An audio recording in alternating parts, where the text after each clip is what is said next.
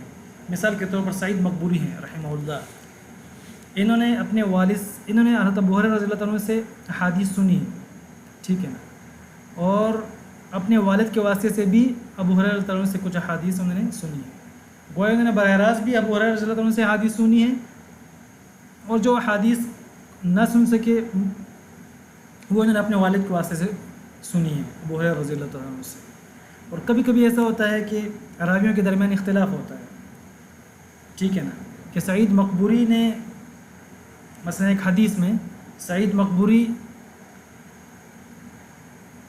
اور ابو ہریرہ رضی اللہ عنہ کے درمیان کوئی واسطہ ذکر کرتا ہے ابو سعید مقبوری کا، اور کوئی نہیں ذکر کرتا، یعنی ان کے والد کا واسطہ کوئی ذکر کرتا ہے، کوئی نہیں ذکر کرتا، اور آخر میں پھر ائمہ حکم لگاتے ہیں کہ واسطہ ذکر کرنا صحیح نہیں ہے، سعید مقبوری نے یہ حدیث براہ راست ابو ہریرہ رضی اللہ عنہ سے سعید مقبوری یہ حدیث ابو ہریرہ رضی اللہ عنہ سے نقل کرتے ہیں، لیکن یہ حدیث انہوں نے ان سے براہ راست سنی نہیں ہے، ٹھیک ہے نا، مرسل ہے، ان سے منقطع ہے، لیکن اس کے باوجود بھی ائمہ کہتے ہیں اگرچہ انہوں نے یہ حدیث براہ راست ابو ہریرہ رضی اللہ عنہ سے نہیں سنی، ٹھیک ہے، یعنی راویوں کے درمیان اختلاف ہے، کوئی کہتا ہے کوئی واسطہ ذکر کرتا ہے، کوئی واسطہ ذکر نہیں کرتا، ٹھیک ہے نا۔ اور راجح کیا ہوتا ہے؟ راجح یہ ہوتا ہے کہ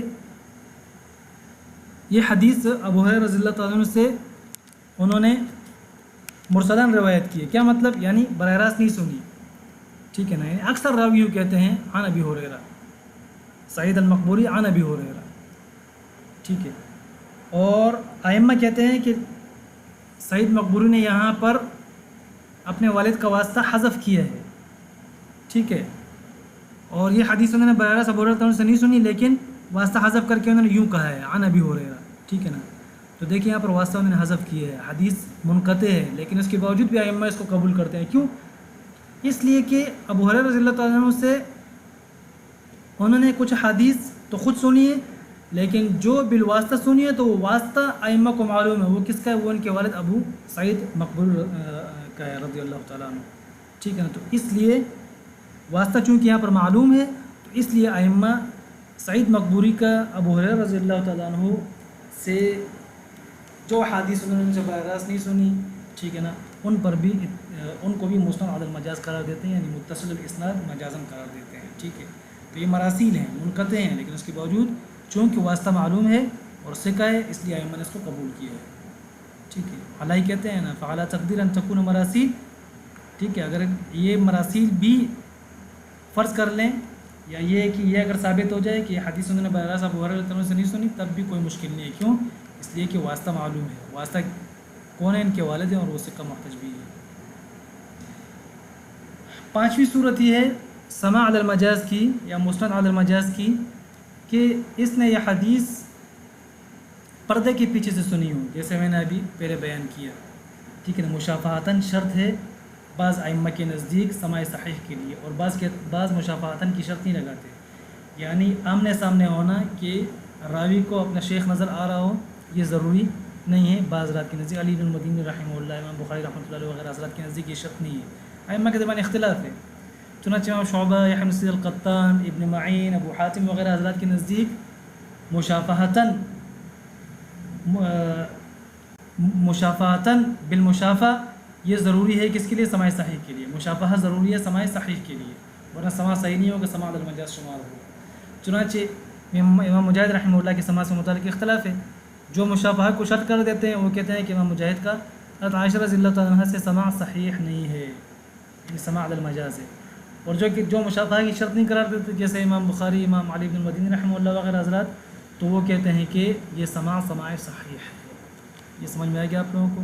البتہ اتنا ضروری ہے کہ پردے کے پیچھے سے اگر یہ سماع کرنا چاہے تو اس کے لیے ضروری ہے کہ اس کو یہ معلوم ہو کہ جس کی آواز میں سن رہا ہوں یہ فلاں شیخ ہی ہے، ٹھیک ہے نا، مثلا امام مجاہد رحمہ اللہ کو یہ معلوم ہونا چاہیے کہ بولنے والی حضرت ام المؤمنین رضی اللہ تعالیٰ عنہ ولعن قاذفہا، ٹھیک ہے، یہ وہ خود ہیں، بذات خود بول رہی ہیں، یا یہ کہ اس کو کوئی بتا دے، ٹھیک ہے نا، اس کو کوئی بتا دے اور کسی دلیل سے اس کو معلوم ہو جائے کہ یہ جو ہے بولنے والا یا شیخ اس مجلس میں موجود ہے اور اس کے سامنے جو ہے نا احادیث پڑھی جا رہی ہے، ٹھیک ہے نا، شیخ اگر خود بول رہا ہے تو ظاہر بات ہے آواز سے تو انسان پہچان ہی لیتا ہے، لیکن اگر قرات علی شیخ ہو رہی ہے، کوئی اور پڑھ رہا ہے، شیخ سن رہا ہے، تو اس صورت میں پھر کوئی معتمد آدمی اس کو بتائے کہ یہ شیخ اس مجلس میں موجود ہیں اور یہ شیخ کے سامنے یہ حدیث پڑھی جا رہی ہیں، ٹھیک ہے۔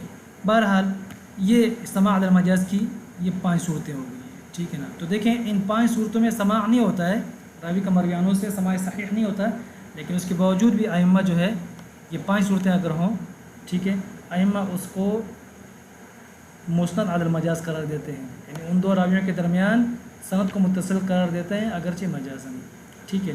تو یاد رکھیں کبھی بھی جلد بازی نہ کریں، جب ایک امام کسی راوی کے بارے میں کہے کہ فلاں شیخ سے اس کا سماع صحیح نہیں ہے، تو جلد بازی کرتے ہوئے اس حدیث پر انقطاع کا حکم نہ لگائیں، جس طرح کہ متاخرین حضرات لگاتے ہیں، یا معاصرین کی تو کافی تعداد ہے، ٹھیک ہے نا۔